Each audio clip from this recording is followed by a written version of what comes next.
চাঁপাইনবাবগঞ্জের শিবগঞ্জ উপজেলায় এশিয়া ছিন্নমূল মানবাধিকার বাস্তবায়ন ফাউন্ডেশন এর শীতবস্ত্র বিতরণ। এজেস সোহেল, স্টাফ রিপোর্টার।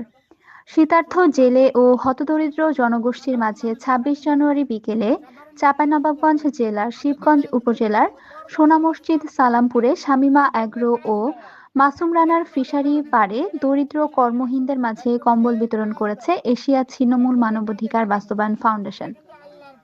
সংগঠনের শিবগঞ্জ উপজেলা কমিটির আঞ্চলিক পরিচালক মাসুম রানার সভাপতিত্বে এ সময় উপস্থিত ছিলেন কেন্দ্রীয় উপদেষ্টা কামরুজ্জামান জনি, সংগঠনের চেয়ারম্যান মোহাম্মদ দুলাল মিয়া, কেন্দ্রীয় সদস্য উত্তম কুমার চক্রবর্তী কাজল, রাজশাহী বিভাগের সদস্য মোহাম্মদ মতিউর রহমান, মোহাম্মদ শহীদুল ইসলাম, স্থানীয় সমন্বয়ক মোহাম্মদ আফজাল হোসেন, সালমা আক্তার, আসাদুজ্জামান, মোহাম্মদ মশিউর, কালু মিয়া, শুকুর উদ্দিন, মাহিদুর আব্দুল সালাম, আব্দুল মুমিন, আব্দুল কাদির, মানিকুল, শফিকুল ইসলাম, মোজাম্মেল হক, বাসির উদ্দিন, মোহাম্মদ রাজু এবং কুমিল্লা হতে সাংবাদিক আবু জাফর সোহেল সহ প্রমুখ।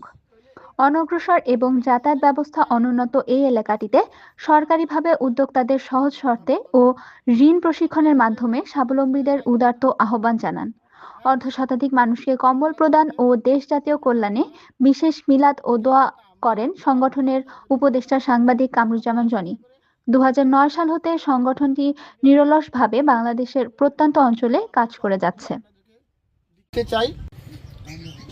মানবাধিকার নিয়ে শুধু সাইনবোর্ড নিয়ে কাজ করা নয়, অন্তর থেকে মানুষের কল্যাণে, মানুষের জন্য কিছু করার নামই হচ্ছে মানবাধিকার।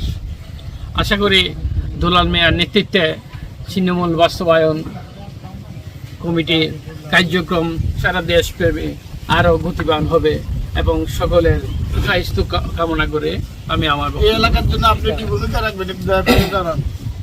আমি রাজশাহী এবং চাঁপাই এলাকাকে খুব বেশি আমি পছন্দ করি, যদিও আমি চট্টগ্রামের লোক, আমি ঢাকায় থাকি। এই এলাকার পরিবেশ দেখলে ঘুরতে আসতে আমার থেকে যেতে ইচ্ছে করে। আমি বর্তমানে এশিয়া ছিন্নমূল মানবাধিকার বাস্তবায়ন ফাউন্ডেশনের বিভাগীয় সদস্য। সন্নিবেশিত করে সমন্বয় করতে হবে, সহযোগিতা করতে হবে। এখন আমরা আমাদের পক্ষ থেকে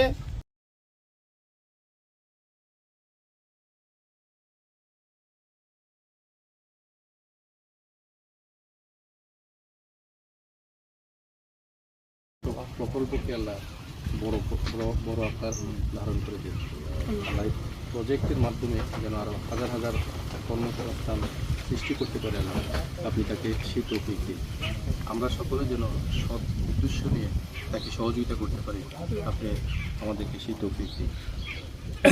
আমি রহমতুল্লাহ।